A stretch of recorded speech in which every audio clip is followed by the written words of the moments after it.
The initial scans of the Sol system painted a picture of unremarkable mediocrity. Barren rocks, gas giants bloated with swirling storms, and a single life-bearing planet teeming with diverse life.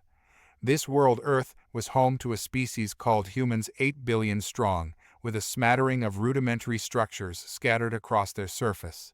The most jarring detail, however, was the unsettling amount of space debris orbiting the planet. It was a graveyard of failed launches, a testament to their primitive attempts at space travel. We estimated they were centuries away from interstellar travel, forever confined to their cradle world. Meanwhile, across the vast expanse of the galaxy, a brutal conflict raged between the Zanzi, a powerful and militaristic race, and the Danik, a gentler, fledgling member of the Galactic Coalition. The Zanzi, with their advanced weaponry and ruthless tactics, swiftly crushed the Danik, seizing their planets and expelling them from the Coalition. These refugees, numbering 7 billion souls, were deemed insignificant, a young race with a negligible military and only a handful of ramshackle FTL-capable ships. Their technology was rudimentary, their culture peaceful, and their military prowess non-existent. They were seen as almost as primitive as the humans on that distant, forgotten world. In a surprising turn of events, the Senate decided to send the Danik to the Sol system. It seemed a fitting test for the humans, a waste of resources to greet them with an actual fleet. After all, what threat could a bunch of fumbling apes and a group of refugees possibly pose? Weeks later, our second probe arrived, carrying news that defied all expectations. The humans had not only welcomed the Danik with open arms, they had integrated them seamlessly into their society. Construction boomed across Earth with a fervor never before witnessed. Massive machines, marvels of engineering the probe couldn't comprehend, materialized entire cities out of seemingly thin air. The most astonishing development was the disappearance of the space debris. Gone were the remnants of failed launches, replaced by a network of sleek, functional satellites orbiting Earth. It was as if the humans, once haphazard fumblers on the cusp of space, had sprouted wings and learned to fly. Further investigation revealed an even more disconcerting truth. The humans were not merely hospitable, they were fast learners. They had assimilated Danik technology with a rapidity that bordered on the miraculous. Particle shields, once impenetrable barriers exclusive to more advanced races, were being reverse-engineered and integrated into their primitive vessels. FTL drives, the lifeblood of interstellar travel, were being deconstructed, understood, and even improved upon. Most strikingly, vehicles that had once relied on wheels or clumsy treads were now gliding on a cushion of anti-gravity technology. New, sleek ships of distinctly human design emerged from their shipyards, surpassing the Danik vessels in both speed and agility. It was a level of industriousness that had never been observed before. On most planets, constructing a single spaceship took months, a year if it was to be equipped with an FTL drive, a rare and expensive piece of technology. Yet, here on this overlooked planet, new ships were being built and launched on a weekly basis. While some ships remained tethered to Earth or its moon, the majority blasted off into the vast unknown, utilizing their newly acquired FTL drives to disappear into the fabric of space. The Zanzi, ever vigilant and paranoid, watched these developments with growing unease. Their initial dismissal of the humans quickly turned into grudging respect, then simmering fear. The humans' rapid advancement was unprecedented, a threat to the established galactic order.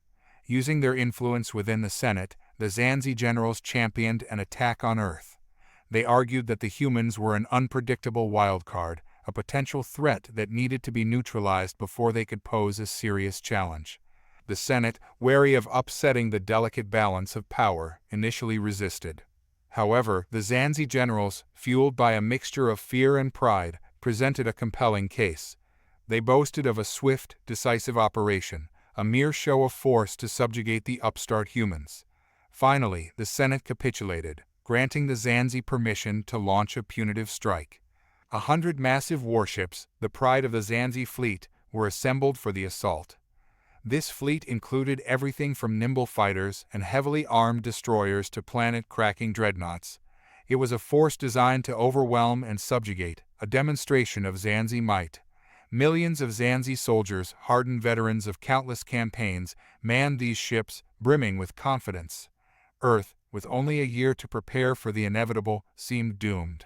But the humans once again defied expectations. As the Zanzi fleet approached the Sol system, a small fleet of human cruisers materialized near Earth, ready to defend their homeworld. This initial force grew steadily as more ships seemingly materialized out of hyperspace, their numbers multiplying with each passing hour. It was as if the humans possessed an inexhaustible wellspring of ships, a testament to their newfound industrial might. The Zanzi fleet commander, a seasoned veteran named General Zatok, scoffed at the sight. "They are nothing but a swarm of gnats," he declared, his voice dripping with disdain. "Our superior firepower will crush them like insects." However, General Zatok's confidence was misplaced. The human fleet, a fusion of human ingenuity and Danic technology, fought with a ferocity that surprised even the most battle-hardened Zanzi warriors. Their newly acquired shields held firm against Zanzi plasma blasts, their own energy weapons inflicting devastating damage on Zanzi cruisers. The battle raged across the Martian moons, a ballet of destruction that defied the vast technological disparity between the two forces. Human fighters, nimble and maneuverable, weaved through Zanzi formations, unleashing barrages of missiles that crippled enemy ships. Human cruisers, bristling with powerful weaponry, traded blows with Zanzi destroyers, their volleys turning the Martian landscape into a cratered wasteland. The tide began to turn with the arrival of the human carrier fleet. These massive behemoths, dwarfing even the Zanzi dreadnoughts, unleashed waves of advanced fighters and bombers. The fighters, piloted with a reckless bravery that bordered on suicidal, swarmed the Zanzi ships, their concentrated fire overwhelming enemy defenses. The bombers, laden with devastating payloads, launched pinpoint attacks on Zanzi cruisers, crippling their systems and leaving them vulnerable to follow-up attacks. General Zatok, witnessing the carnage unfolding before him, realized his initial assessment had been woefully wrong. These were not fumbling apes, but a tenacious and cunning foe. Panic began to grip the Zanzi ranks as their carefully laid plans crumbled before their eyes. Their vaunted technology, once considered invincible, was proving no match for the humans' rapid adaptation and innovative tactics.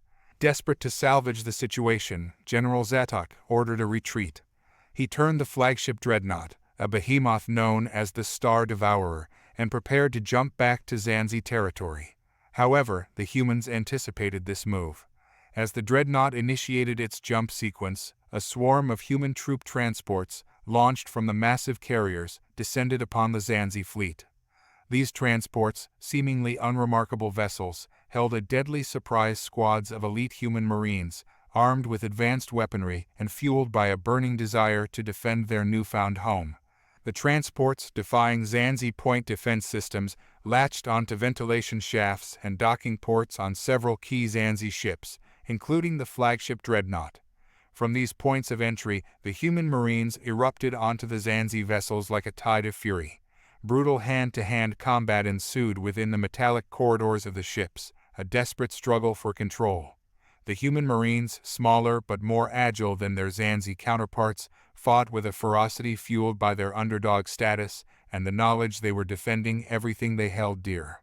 Slowly, but surely, they turned the tide within the captured ships. The battle for the flagship dreadnought was the most brutal. The human marines, led by a fearless young officer named Captain Anya Petrova, fought their way through the Zanzi vessel, overcoming every obstacle thrown their way. They breached heavily guarded compartments, disarmed security systems, and eliminated Zanzi officers in daring raids. Finally, they reached the bridge of the Star Devourer, where General Zatok and his command staff were desperately trying to regain control of their vessel. The ensuing confrontation was a whirlwind of violence. Captain Petrova, a whirlwind of motion and razor-sharp reflexes, disarmed the general with a swift disarm maneuver. The remaining Zanzi officers were quickly subdued by the other Marines. With the bridge secured, the humans took control of the dreadnought, a pivotal moment in the battle. The news of the captured flagship spread like wildfire through the remaining human and Zanzi ships. The Zanzi, their morale shattered and their leadership decapitated, were left with no choice but to surrender. The Battle of Mars, a clash that defied all expectations, was over. The news of the Zanzi defeat sent shockwaves throughout the galaxy. The once invincible Zanzi fleet, Humbled by a backwater planet and a band of refugees, had been crippled. Humanity, a species previously dismissed as primitive, had emerged as a major galactic power in the span of a single year. Their victory marked the dawn of a new era, an era where humanity would no longer be ignored. The following days were a whirlwind of diplomatic activity. The newly formed Terran Union, a testament to the combined might of humans and Danik, negotiated a peace treaty with the Zanzi. The terms were harsh but necessary. The Zanzi were forced to surrender all captured territory, relinquish their advanced technology, and accept the indignity of having their most prized warships, the 5 captured dreadnoughts, permanently stationed in orbit over their homeworld's capital city. It was a constant reminder of their defeat, a symbol of their diminished power.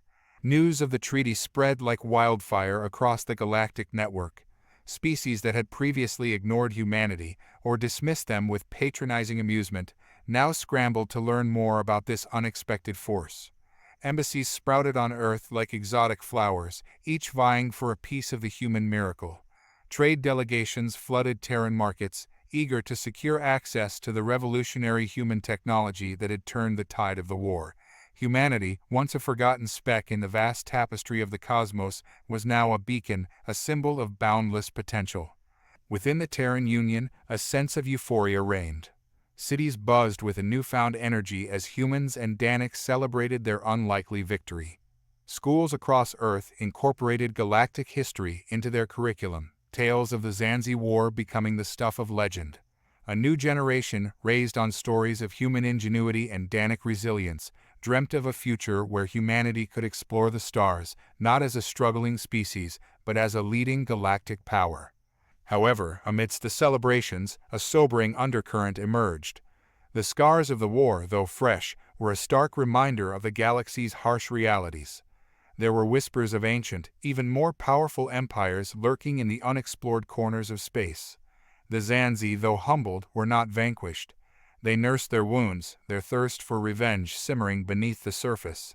And within the Terran Union itself, tensions arose between the humans and the Danik. The humans, intoxicated by their rapid advancement, began to view the Danik as a lesser species, their peaceful nature a weakness in the face of a cutthroat galaxy. The future of the Terran Union, once a beacon of unity, became shrouded in uncertainty. Would they succumb to internal strife, or would they learn from their experiences, forging a stronger, more cohesive society?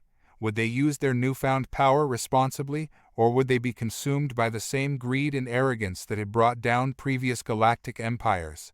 Only time would tell what destiny awaited humanity, this unexpected force that had risen from the ashes to challenge the established order. The galaxy watched with bated breath, a silent audience to the unfolding drama of a species on the cusp of greatness.